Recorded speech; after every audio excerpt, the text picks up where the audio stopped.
Dear student, आज हम acid base strength and hardness and softness, अम्ल क्षार प्रबलता, कठोरता एवं मृदुता के बारे में पढ़ेंगे, जो कि BSc part third inorganic chemistry के सिलेबस में।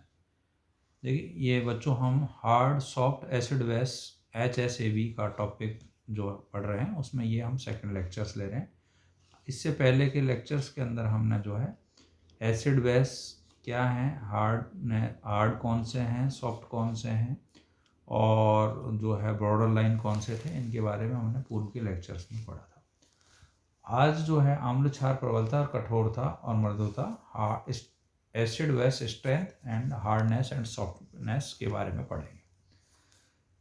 देखिए, हार्डनेस और सॉफ्टनेस का तात्पर्य है हार्ड और सॉफ्ट की इंटरेक्शन से प्राप्त संकुल के अतिरिक्त स्थायित्व से है, स्टेबिलिटी से है, जो कि अम्ल क्षार प्रबलता से भिन्न है। ठीक है, साधारण भाषा में हम कह सकते हैं कि प्रबल अम्ल मान लीजिए ए है और प्रबल क्षार बी है। अगर इन दोनों को मिलाकर के संकुल ए बी संकुल बनता है तो वो स्थायी होगा। इसके विपरीत अगर हम बीक एसिड लें और बीक हम लें बेस, तो वो जो है, जो उससे जो कॉम्प्लेक्स बनेगा वो क्या होगा, यहाँ पर वो कम स्थायी होगा। ठीक है, अम्ल क्षार अभिक्रिया के दाईं ओर होने से स्पष्ट है कि ए की तुलना में ए डैश और प्रबल क्षार तथा बी की तुलना में बी डैश प्रबल क्षार है। ठीक है, यहाँ महत्वपूर्ण यह है कि अम्ल और क्षार प्रबलता एक आपेक्षिक रिलेटिव पद है। अम्ल क्षार प्रबलता का कोई सर्व यूनिवर्सल ऑर्डर नहीं है। यदि विभिन्न क्षारों की एक श्रृंखला किसी एक रेफरेंस अम्ल ए के साथ परीक्षण किया जाए तो प्राप्त क्षारों की प्रबलता का क्रम रेफरेंस एसिड की प्रकृति पर निर्भर करेगा। यदि रेफरेंस एसिड क्रोमिक आयन है तो प्राप्त क्षारों की प्रबलता का जो क्रम है वो रेफरेंस क्यूप्रस आयन के साथ प्राप्त क्षारों की प्रबलता के क्रम में से भिन्न होगा।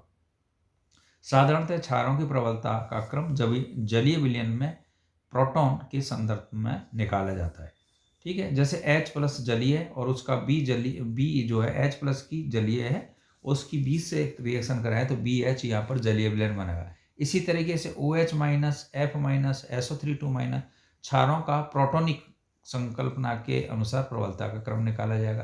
तो यहाँ पर जो OH माइनस की ज़्यादा है, SO3 माइनस की कम है, F माइनस की उससे भी कम है, ऑर्डर दे रखा है। OH माइनस और F माइनस दोनों ही क्या है, हार्ड बेस है। फिर भी OH माइनस की क्षारकता F की तुलना में 10 की पावर 13 गुना अधिक है। समझ रहे हो? इससे स्पष्ट है कि अम्ल क्षार प्रबलता या कठोरता जो है या मृदुता दो भिन्न भिन्न संकल्पना है, हम पुनः एक साम्य इक्विलिब्रियम रिएक्शन है, यहाँ पर उस पर विचार कर रहे हैं। जैसे BH प्लस है, इसकी रिएक्शन हमने CH3HG प्लस से कराई, तो यहाँ पर CH3HG B प्लस और H प्लस।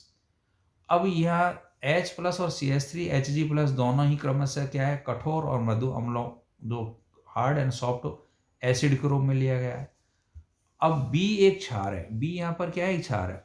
तो उपरोक्त में अगर हम इक्विलिब्रियम कांस्टेंट के निकालें तो यहाँ पर वो जो रिएक्शन है उसका निकालेंगे तो CH3HG प्लस B की कंसंट्रेशन, H प्लस की कंसंट्रेशन बट ऑब्लिक BH की कंसंट्रेशन और CH3HG प्लस की कंसंट्रेशन, ये समीकरण एक आ गया यहाँ पर। अब इस समीकरण को जो है अगर हम इक्विलिब्रियम कांस्टेंट Ks यहाँ पर निकालें तो CH3HG B प्लस यौगिक का स्थायित्व को दर्शाता है। तो यहाँ पर क्या होगा, यहाँ पर B plus CH3HG plus Ks reversible CH3HG B plus, फिर Ks अगर इसमें निकालना है यहाँ पर, तो Ks अगर निकालना है यहाँ तो CH3HG B प्लस की कंसंट्रेशन ऑब्लिक B की कंसंट्रेशन ऑब्लिक बटा B की कंसंट्रेशन मल्टीप्लाई CH3HG की कंसंट्रेशन। तो Ks का मान अधिक होने पर, अगर Ks का मान अधिक है तो CH3HG प्लस का स्थायित्व भी क्या होगा, अधिक होगा। इसी प्रकार जो है समीकरण का साम्य स्थिरांक K है यहाँ पर, जिसे हम क्या बोल सकते हैं, डिसोसिएशन कांस्टेंट भी कह सकते हैं। तो अम्ल BH प्लस के वियोजन को दर्शाता है, डिसोसिएशन को। K का मान जो है BH प्लस अम्ल की अस्थायित्व को दर्शाता है। तो यहाँ पर BH प्लस है, रिवर्सिबल Ka बराबर B प्लस H प्लस, तो Ka बराबर हो गया B की कंसंट्रेशन H प्लस की कंसंट्रेशन ऑब्लिक BH की। तो ये जो समीकरण 1 2 3 समीकरण आई है, तो ये समीकरण में K बराबर हो गया KS इंटू Ka, ठीक है। तो यहाँ पर K बराबर जो हो जाएगा CH3Hg प्लस की B की कंसंट्रेशन और CH3Hg प्लस और B इंटू BH प्लस की कंसंट्रेशन और B की कंसंट्रेशन और H की प्लस की कंसंट्रेशन ऑब्लिक BH प्लस। तो log K बराबर होगा log KS plus log Ka। अतः एक कठोर क्षार BH प्लस तथा CH3Hg प्लस के मध्य अभिक्रिया को बाईं ओर, मृदु क्षार अभिक्रिया को दाईं ओर ले जाएगा। उपरोक्त समीकरणों से यह स्पष्ट है कि कठोर क्षार के लिए pK का मान log K के मान से अधिक होगा और मृदु क्षार के लिए pKa का मान log S के मान से कम होगा। तो निम्न अम्ल क्षार अभिक्रिया पर विचार करें। यहाँ पर जैसे हमने एक रिएक्शन ली, यहाँ पर इसको समझें। SO3 2 HF से रिएक्शन करी तो HSO4 माइनस और F माइनस, तो K इक्विलिब्रियम है 10 की पावर 4। तो यहाँ पर SO3 2 है सॉफ्ट, HF है यहाँ पर कठोर, H प्लस और F माइनस दोनों ही कठोर है। तो यहाँ जो बना है HSO3, तो यहाँ पर H प्लस तो कठोर है, SO3 माइनस जो है मृदु है, और यहाँ पर प्लस F माइनस हार्ड है। तो यहाँ SO3 pK का मान है यहाँ पर 6.8, एक प्रबल क्षार है, ठीक है। जबकि F माइनस pKa का मान है 2.8, एक ध्रुवल क्षार है, ठीक। उपरोक्त अभिक्रिया वो अम्ल क्षार प्रबलता के अनुरूप है, जिसमें एक प्रबल क्षार SO3 2 और दुर्बल क्षार F माइनस को क्या कर रहा है, प्रतिस्थापित कर रहा है ना। लेकिन यह अम्ल क्षार प्रतिस्थापन अभिक्रिया HSAB सिद्धांत का उल्लंघन करती है। क्यों कर रही है यहाँ पर? क्योंकि SO3 2 एक सॉफ्ट बेस है, जबकि F माइनस एक क्या है यहाँ पर, हार्ड बेस है। अर्थात HSO3 यौगिक कठोर अम्ल तथा मृदु क्षार के संयोग से बना है, जो कि अम्ल क्षार प्रवणता के अनुरूप है, लेकिन HSAB संकल्पना के क्या है, विपरीत है। HSAB ने क्या, उसने तो कहा था कि हार्ड से मिलेगा, सॉफ्ट किससे मिलेगा, सॉफ्ट से। तो इस प्रकार अभिक्रिया, ये निम्न अभिक्रिया में प्रबल क्षार OH माइनस तुलनात्मक रूप से द्रवल क्षार SO3 2 को प्रतिस्थापित कर देता है। जैसे रिएक्शन दिया यहाँ पर OH minus plus CH3Hg SO3 minus, तो बराबर यहाँ पर आया CH3Hg OH और SO3 2 और K इक्विलिब्रियम हो गया यहाँ पर 2। तो OH माइनस कठोर है और CH3Hg प्लस दोनों ही सॉफ्ट है, और यहाँ पर जो बना है कंपाउंड वो बना CH3HgOH, तो ये तो एक तो सॉफ्ट है, एक है हार्ड, और यहाँ पर SO3 2 सॉफ्ट है। तो यहाँ OH माइनस एक हार्ड बेस है, जबकि SO3 2 एक क्या है, सॉफ्ट बेस है। CH3H प्लस एक सॉफ्ट एसिड है। विभिन्न क्षारों के pK के मान, इसमें pK का मान इन्होंने दे रखे हैं। तो देखिए इसमें OH माइनस के क्षार का जो हार्ड है उसका pK का मान है 15.7, SO3 2 का 6.8 और F माइनस का है 2.85। तो इन दोनों ये उपरोक्त दोनों अम्ल क्षार प्रतिस्थापन अभिक्रिया HAB संकल्पना के, मतलब HSAB hard soft acid base जो कॉन्सेप्ट था उसके क्या है, विपरीत है। लेकिन जब ऐसी कॉम्पिटिटिव सिचुएशन हो तो उसमें प्रबलता और कठोरता, मृदुता दोनों को क्या है, सम्मिलित हो, तब ऐसे संकल्प अच्छे से लागू होती है। उदाहरण के लिए जैसे यहाँ पर दिया है इसमें CH3HgF और HS माइनस, तो यहाँ पर क्या होगा, ये मृदु सॉफ्ट हार्ड है, यहाँ पर भी ये, तो यहाँ पर जो कंपाउंड बना CH3HgF तो यहाँ सॉफ्ट बना, फिर HF बना तो ये हार्ड बना, ठीक है। ये एग्जाम्पल F माइनस एक कठोर क्षार है, क्योंकि pK इसका इतना है 2.8 और log K S से ज़्यादा है 1.5, जबकि SO3 माइनस जो है एक जो है मृदु सॉफ्ट बेस है, जिसके pK 6.8 कम है log KS 8.1 से। अतः अम्ल क्षार पारस्परिक क्रिया द्वार पर विचार करते समय यह आवश्यक है कि इनकी प्रबलता एवं कठोरता, मृदुता दोनों को पर एक साथ विचार किया जाए।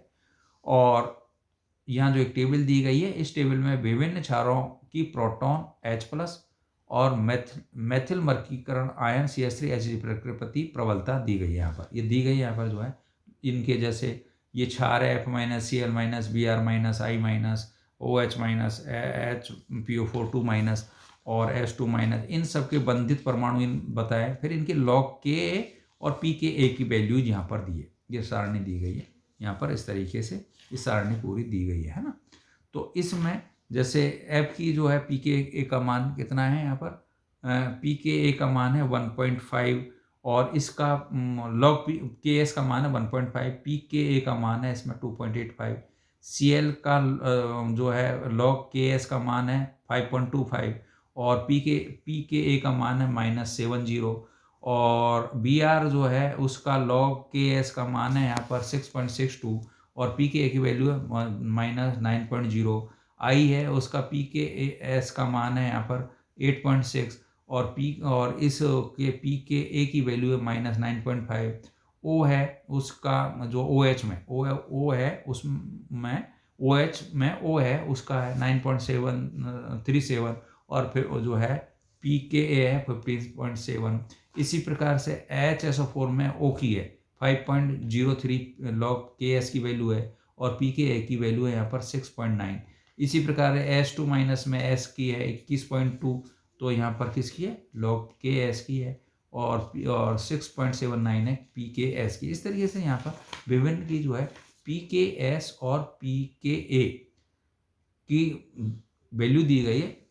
विभिन्न क्षारों की प्रोटॉन और मेथल मरकरी धनायन के प्रति क्षारकता ये के आधार पर यहाँ पर वैल्यूज दी है। तो लॉग जो pKa यहाँ पर जो log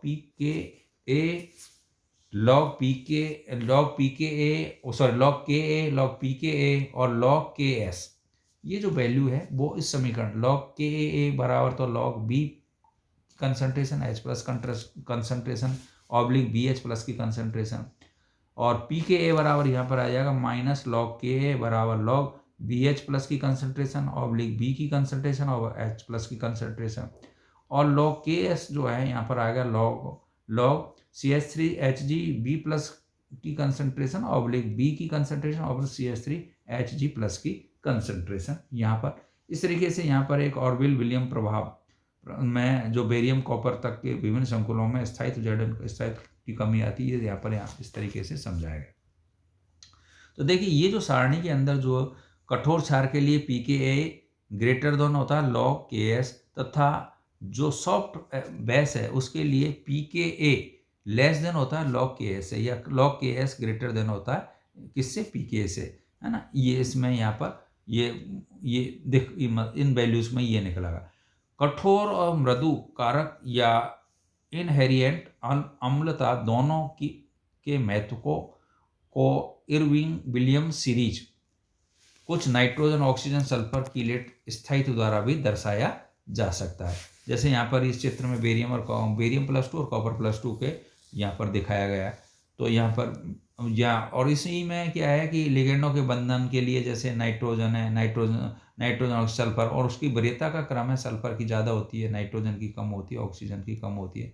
तो इस प्रकार अधिक कठोर क्षारीय मृदा धातु और कठोर प्रारंभिक श्रृंखला धातु लिगेंडों के बंधन को O ग्रेटर देन होता है नाइट्रोजन से ग्रेटर देन होती है वरीयता जो है उसकी वरीयता किसकी होती है, सल्फर की होती है। तो इस प्रकार से यहाँ पर जो है ये चीज़ें आपको अम्ल क्षार प्रबलता एवं कठोरता एवं मृदुता के बारे में अपन ने इस लेक्चर्स में समझा है। और ये जो है ये इसमें के अंदर जो है ये H+ से रिएक्शन या OH- से रिएक्शन या यहाँ पर जो है CH3 जो है CH3Mg जो है CH3HgB+ से रिएक्शन इसके आधार पर निकालिए। लेकिन ये जो चीज़ है HSAB सिद्धांत से थोड़ी विपरीत है। तो ये आपको समझ में आई होगी, आई होप आपको समझ में आया होगा। Thank you. Doctor HS Goswami, government college Kota.